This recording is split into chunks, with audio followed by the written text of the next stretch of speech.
realizar sus preguntas en este día a través del 809-732-0101, 809-200-0101 y al 855-221-0101. Buenos días, receta médica. Buenos días, Roberto. Ajá. Yo estoy llamando, el tema muy interesante, pero yo estoy llamando porque yo me vacuné ayer, la segunda dosis, Sí. Entonces me dieron el comprobante.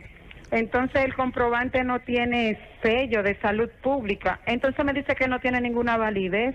Yo quiero que ustedes me aclaren eso, por favor. Bueno, eso nada más te lo pueden aclarar donde te lo dieron. Tiene que volver. Porque si usted se vacunó y le dieron eso donde ellos, usted tiene que ir. Tiene que volver al centro donde le asistieron y hacerle la pregunta, porque precisamente no sabemos si en un futuro van a estar exigiendo esas hojas de vacuna o la tablilla, y es importante que esté sellada. Claro. Pero como ella es la primera dosis, le falta la segunda. Me imagino que le falta la segunda. Sí, ella le falta la segunda. Para que no la... Ella no tiene le tiempo de corregir eso. Buenos días, receta médica. Adelante. ¿Aló? Buenos días. Adelante. Sí, por favor, quisiera saber al doctor que me responda qué significa tener el score de calcio en 31. Buenísimo. Y que además estoy tomando Crestor y ya lo tengo en 180 o menos y todavía me dejan el Crestor. ¿Qué edad A ver tiene? qué me recomienda. Muchas gracias. ¿Qué edad, Por señora? favor. Un segundito, su edad, por favor, señora. 67. 67 años.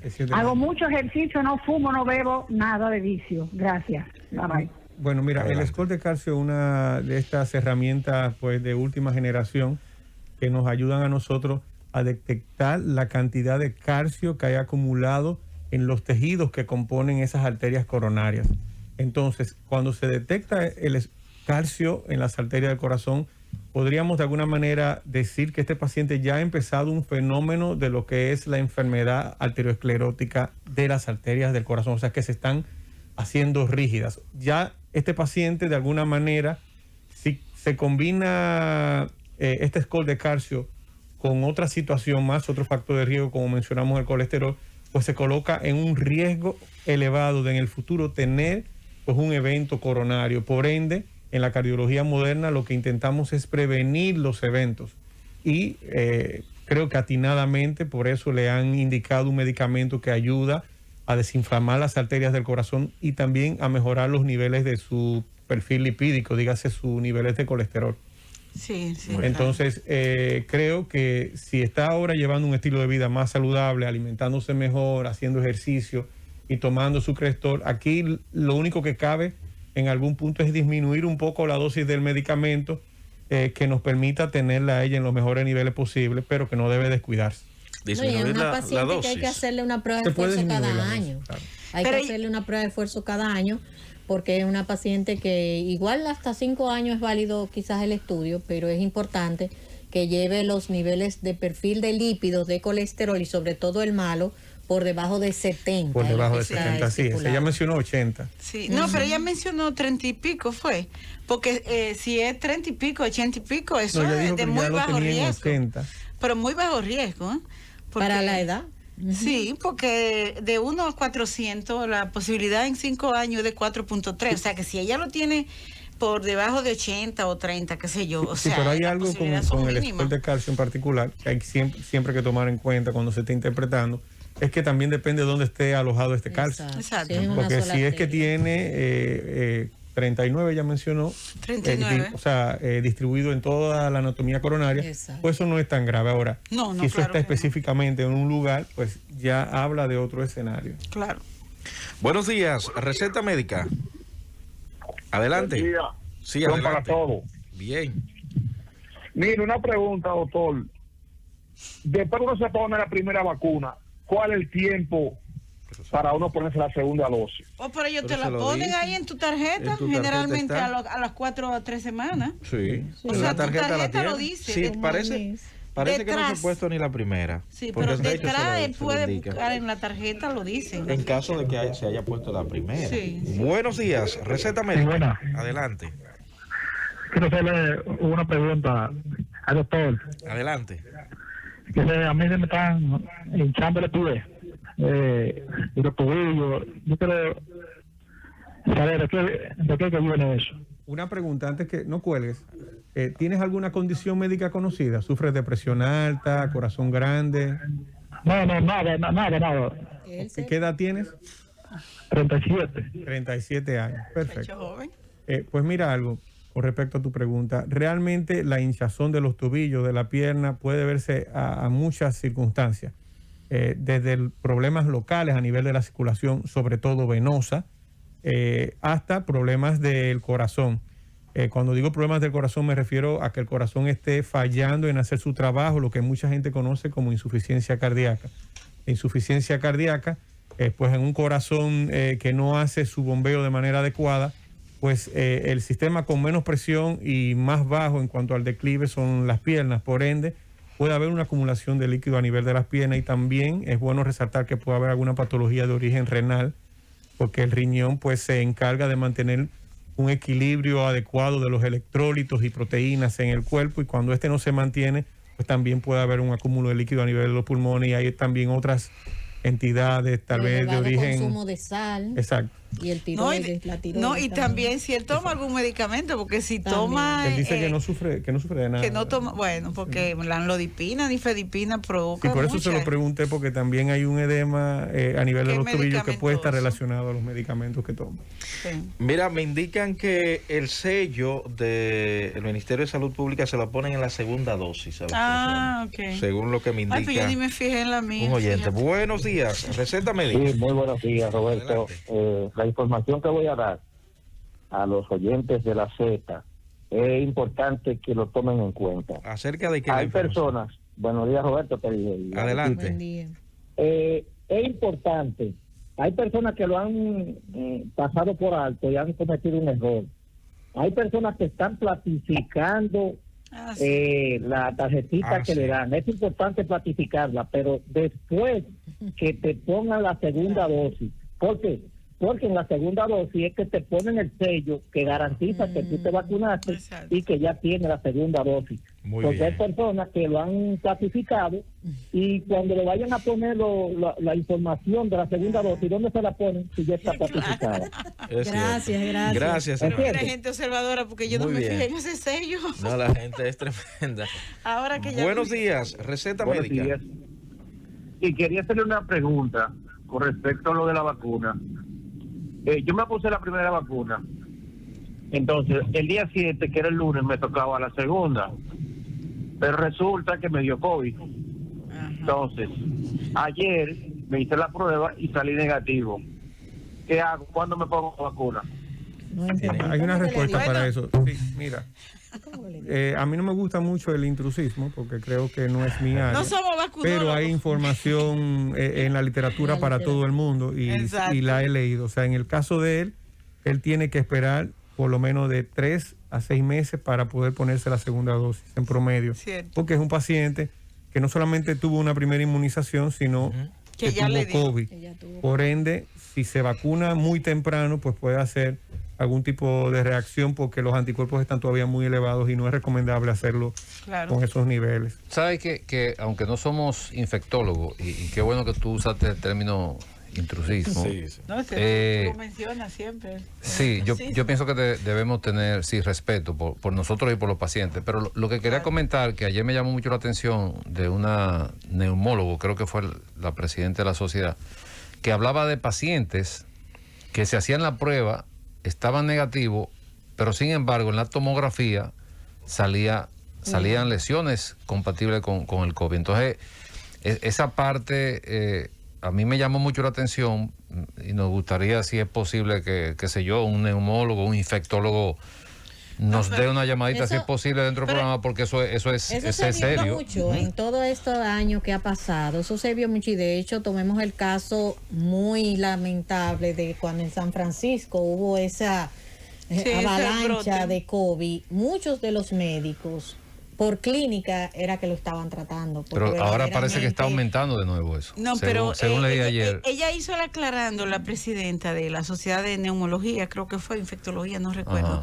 de que es porque toman la muestra mal, de manera inadecuada. También. Porque eso tiene una técnica, señores, si no se hace de manera adecuada, pues entonces la muestra no es confiable. Que eso es lo que ha pasado. Que por eso ella dijo algo que ya nosotros los clínicos hace tiempo que lo estamos haciendo. Yo no le mando a hacer, es muy raro una PCR a un paciente si tiene clínica y es básicamente una enfermedad que tiene una etapa respiratoria pulmonar, que es la que se le teme.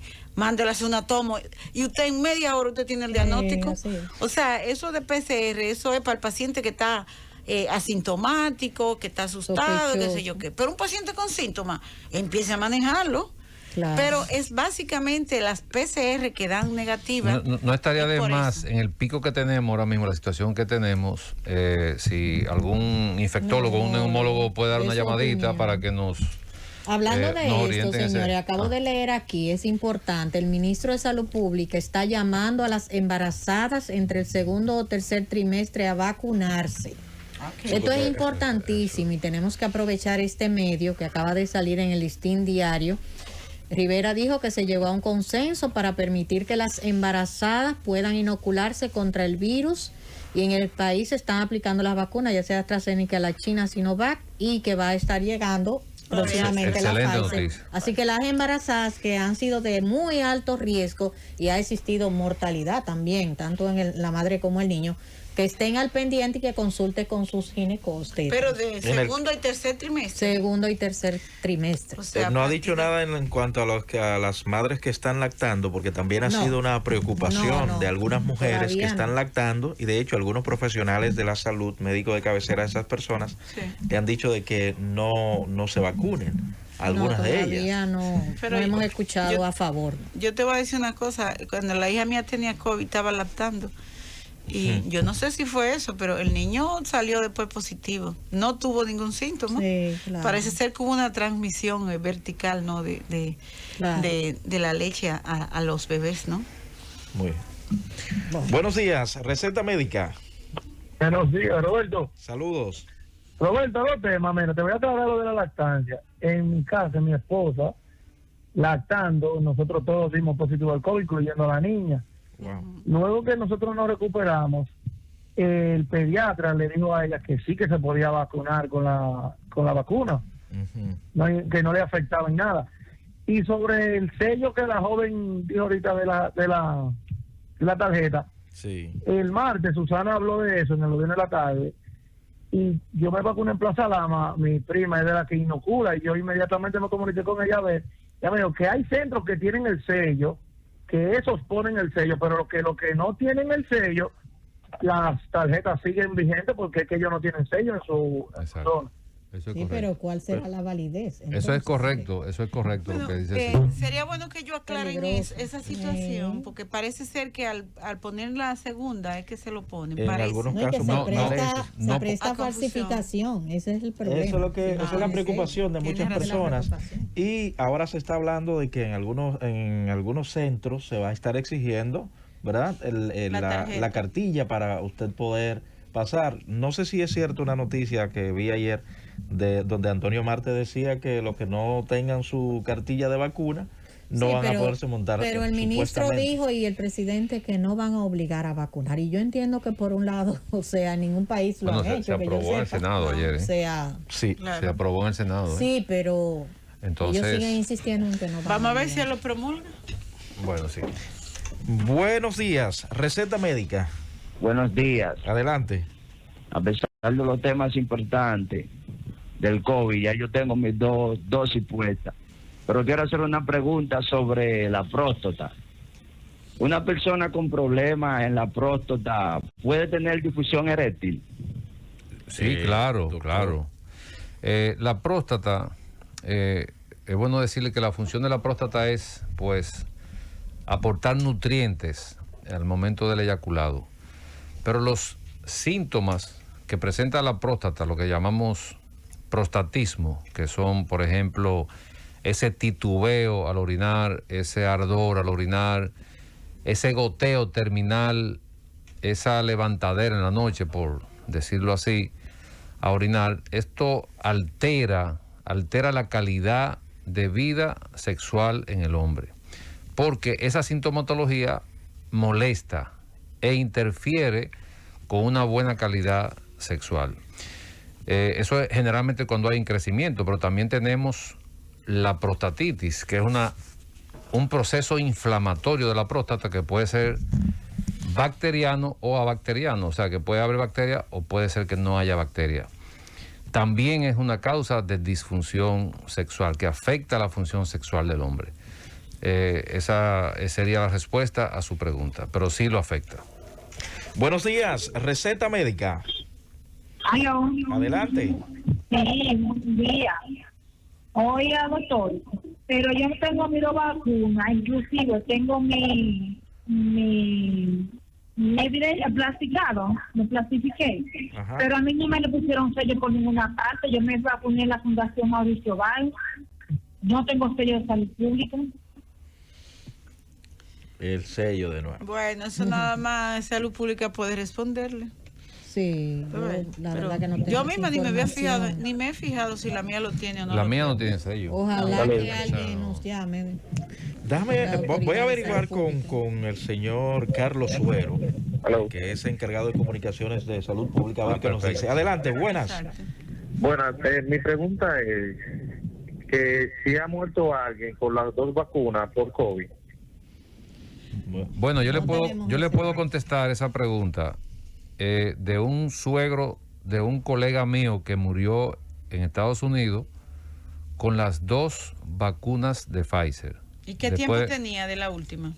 No sé exactamente, pero ya se había puesto las 2 dosis. Él parece que ya se sentía protegido y murió de COVID. O sea, eso puede pasar me imagino, con cualquier tipo de vacuna, porque recuérdense que no estamos hablando de un 100%, pero ese caso sí, yo le puedo asegurar que ocurrió en el estado de la Florida. Pero hay que ver el tiempo que tenía él de la segunda dosis. Sí, pero él lo que preguntó si había muerto después de las 2 dosis. Y ese es un caso que están buscando algunos antivacunas que hay en el país, es buscar la información al revés. O sea, como que quieren introducir el dato que poniéndose las 2 dosis, entonces tú te mueres. No, pero como quiera nos vamos a morir. O sea, independientemente de todo. Lo que pasa es que eso no justifica no vacunarse. No, claro que no. Y siempre se ha dicho, todo el mundo, todos los infectólogos y todo, se ha dicho de que ninguna vacuna protege el 100%. La vacuna evitan de que usted vaya a intensivo, que vaya a un ventilador, que usted puede tener un COVID que le va a dar leve. Pero una pregunta, ¿a ninguno de ustedes lo vacunaron en el colegio y no se supo de qué era? Y ustedes llegaban con su vacuna puesta. Exacto. ¿Tú entiendes? Al 100%. Y nos daba fiebre y de todo. Y todo el mundo tranquilo. Y ahora le da fiebre y la gente hace un show. Ya se va a morir. Pero bueno. A vacunarse. 2 llamaditas señores. Más. Buenos días, receta médica. Buenos días. Adelante. ¿Tú sabes de dónde viene esta vacuna? ¿Qué es para ti? Las diferentes vacunas que llegan. Y otra pregunta para el doctor, por favor. Adelante. Yo tengo dolencia en la falta del corazón, es decir, como si fuera taquicardia. Me he hecho varios estudios del corazón y he salido todo bien. Parece que algo muscular. Una pregunta, los problemas de columna, ¿tú crees que puede estar relacionado con esos músculos del corazón? La última parte. Tiene como 3 preguntas. Pero la segunda. Taquicardia. Ahora es que tiene palpitaciones, taquicardia. Sí, mira algo. A mí cuando la gente me dice todo me ha salido bien, siempre me llega a la mente la pregunta, ¿qué cosa te has hecho? Porque puede que te hayan hecho un hemograma, puede que te hayan hecho un electro. Entonces una evaluación cardiológica profunda incluye muchas pruebas. No debería faltar ya, después de los 40 años, que te hagan tu eco, tu electro, tu prueba de esfuerzo. Holter, sí, el Holter, sí, en el caso de él, por las palpitaciones, definitivamente habría que hacerlo. Y probablemente incluso hasta un score de calcio coronario. O sea, claro. Entonces, cuando la gente dice, me hice de todo y todo salió bien, siempre llega a mi mente la pregunta, hay que ver ¿qué te hicieron? ¿Qué fue lo que te hiciste? Exacto. Buenos días, receta médica. Una pregunta para el doctor Mateo. Una persona que se haya hecho una vaporización puede eyacular bien y puede embarazar. Esa es la primera. Y la segunda, a las personas que no le han puesto el sello, es bueno que que Salud Pública dé una información, porque dicen que tienen las tarjetas un código de barra.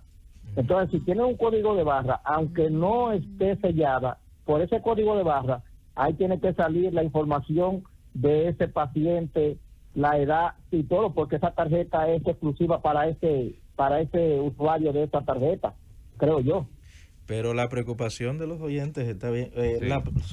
La correlación a lo que usted preguntó de urología, cuando se hace una vaporización, para los que no saben qué es una vaporización, es una cirugía de la próstata que se hace a través de la uretra con una energía que se llama bipolar, y esa energía vaporiza la próstata. Entonces... Mira, pues ultramoderno. Sí, ya lo tenemos hace mucho tiempo. Aquí, sí. Y entonces, la pregunta que hizo el señor, sí, eso puede ocurrir. Lo que pasa es que la mayoría de las veces, cuando vamos a hacer este procedimiento, más del 70% de los pacientes van a quedar con eyaculación retrógrada. Quiere decir que van a eyacular, pero no hacia afuera, sino hacia la vejiga. Ahora, a mí me ha sucedido de pacientes. Yo a todos los pacientes, junto a su pareja, le explico que no van a tener eyaculación hacia afuera.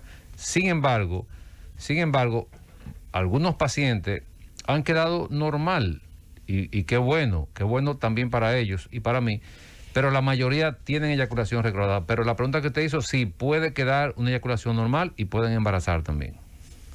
Si sale afuera. Sí, pero fue lo que preguntó. Porque dice que de la vejiga, ¿no? Sí. Buenos días. Buenos días. Adelante. Yo estoy llamando para decirle saludo para todos, especial para Claudia. Claudia, oye. Claudia. Ni fiebre, ni nada. ¿Tú sabes lo que no darme nada? Un día yo me levanto y le digo a mi hija, yo me siento como con gripe. Dice, ya, pero ¿cómo puede ser, mami, si a ti hace como 10 o 15 años que no te da gripe? Vamos a llamar referencia a hacerte la prueba. Y llamamos a referencia, nos lo hicimos las dos. Positiva Marisa y Natalia negativa. Digo yo, pero ¿y cómo es? Lo hago junto aquí. Entonces, yo me aislé 22 días aquí en mi habitación, no me moví para ningún lado. Hace mucho de eso, doña. Marisa, sí. Pero a mí no me dio nada. Yo fui para que no se le pegara a nadie. Yo fui el COVID más raro. Pero yo tenía mis 2 vacunas puestas. Bye. Sí, eso se ha visto, y de hecho en el medio del año pasado, que estaba toda la incertidumbre y el temor del COVID, hubo familias donde uno estuvo afectado de manera leve a moderado y se aisló y realmente no afectó a los demás familiares. Muy bien. En muchos casos. También habría que ver en qué momento estaba cada una de ellas, porque si ambas se hicieron un PCR, una puede estar PCR positiva y otra PCR negativa. Exactamente. Claro. Eso es un dato importante. Puede que ellos estén en distintos momentos de la evolución de la enfermedad. Exactamente. Doctor, en esta situación del COVID-19, el procedimiento de cateterismo bajó o aumentó. Bueno, la verdad es que bajó, sobre todo la primera etapa de la pandemia, dígase marzo del año pasado, pues realmente de manera abrupta solamente se empezaron a recibir las emergencias. Y de hecho emergencias, como te mencioné al comienzo, mucho más complicadas y con un peor pronóstico a largo plazo.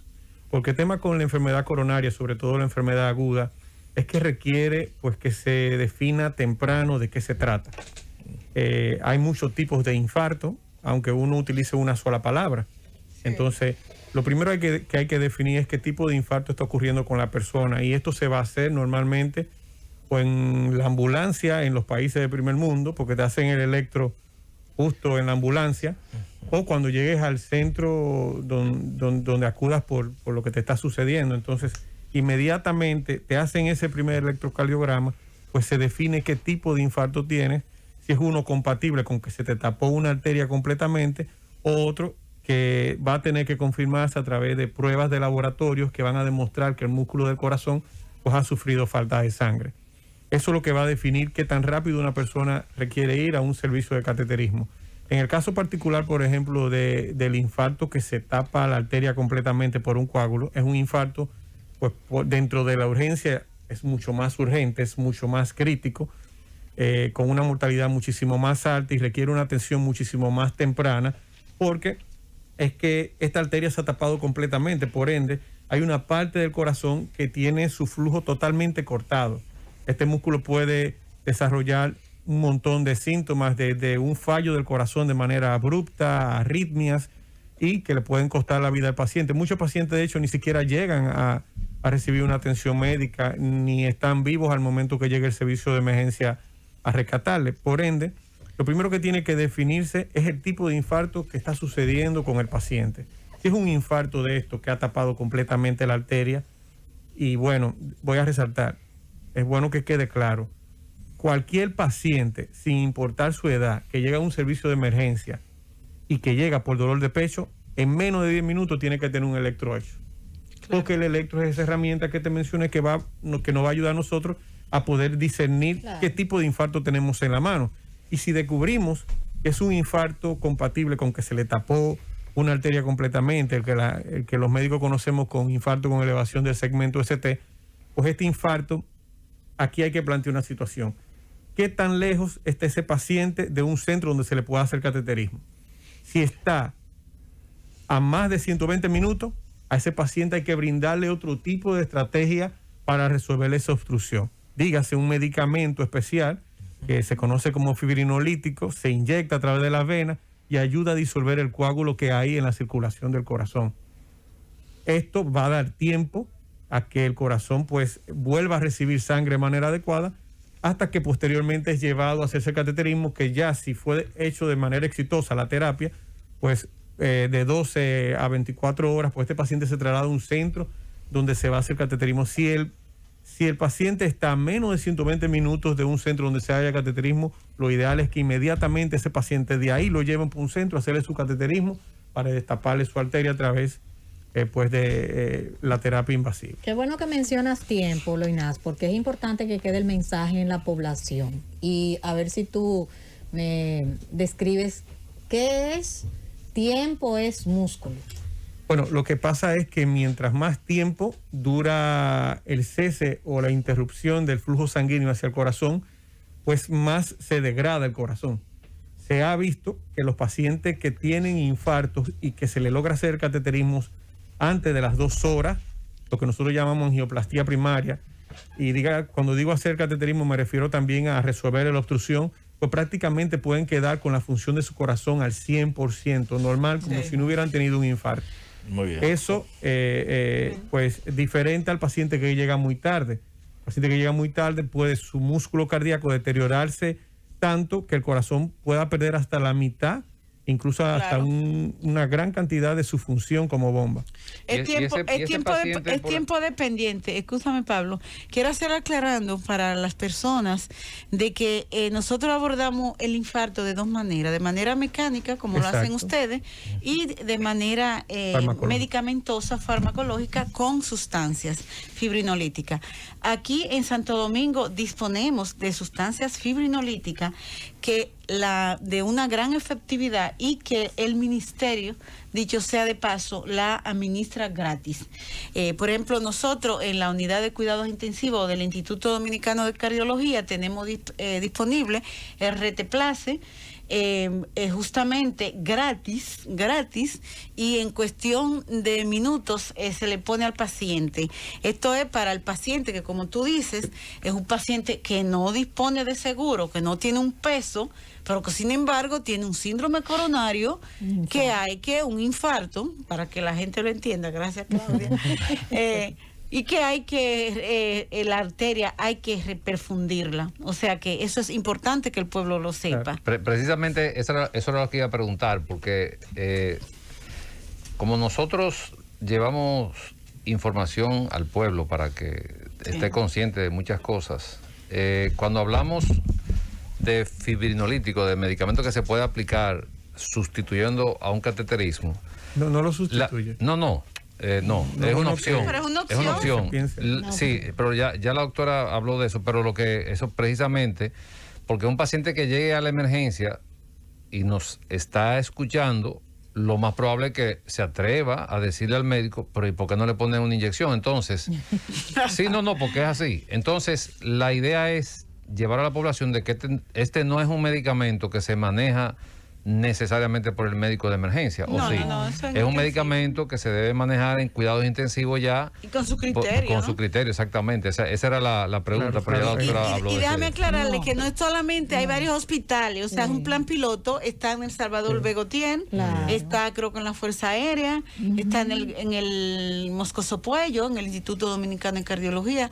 En Santiago no sé, pero hay varios hospitales pilotos. No, y aclarando, no tiene que ser necesariamente en intensivo. O sea, se puede utilizar por un médico que sepa cómo utilizar el fármaco. De hecho, ojalá que llegue a todas las provincias y que haya una persona profesional en la salud responsable de administrar y saber administrar ese fármaco. Y de hecho en otros países en la ambulancia lo administra. Entonces no necesariamente es intensivo. Es bueno que señalar algo, puntualizarlo. Son terapias alternativas. Porque el paciente que se le hace fibrinolisis, dígase que se le disuelve el coágulo a través de la administración de este medicamento, ese paciente siempre debe hacérselo un cateterismo. Claro. Nunca es el tratamiento final. Ok, perfecto. Lo que va a cambiar aquí es el ritmo. Porque si el paciente llega con el infarto, le ponemos medicamento, el coágulo se disuelve y el paciente se estabiliza, su dolor mejora y su electro mejora, pues ya estamos frente a un paciente que puede esperar a lo mejor 12, 24 horas a lo que se traslada al centro donde se le va a hacer el cateterismo. Perfecto. A los cardiólogos, ¿cómo se percibió la descompensación de los pacientes cardíacos en los hospitales, en las clínicas, por razón de la pandemia? Bueno, de eso podemos hablar los tres, pero voy a puntualizar un poquito. Mira algo,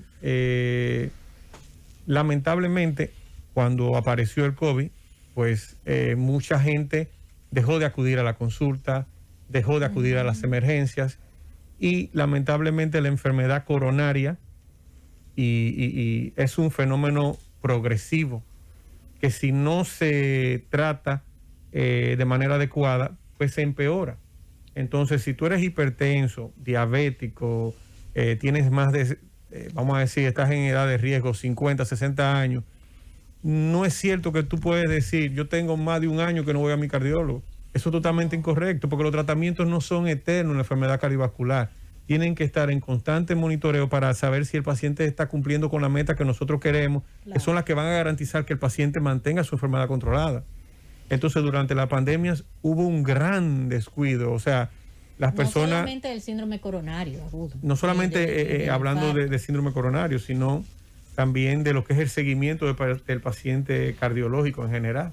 No, y de los factores de riesgo. De hecho, hay estudios, bueno, ahora va a comenzar el Congreso de la Sociedad Interamericana, donde van a presentar en esta semana, el jueves o viernes, lo que es el COVID LATAM, que fue un registro que se hizo en los pacientes cardiovasculares. Contactaron cardiólogos de diferentes países, estuvimos participando ahí como país, donde verdaderamente los factores de riesgo como el alcohol, hubo mayor incidencia de pacientes con aumento de la ingesta de alcohol, de la comida no saludable, del sedentarismo, o sea, y todos estos factores de riesgo conllevaron sin duda a descompensación de todas las enfermedades cardiovasculares, de hipertensión, de arritmias.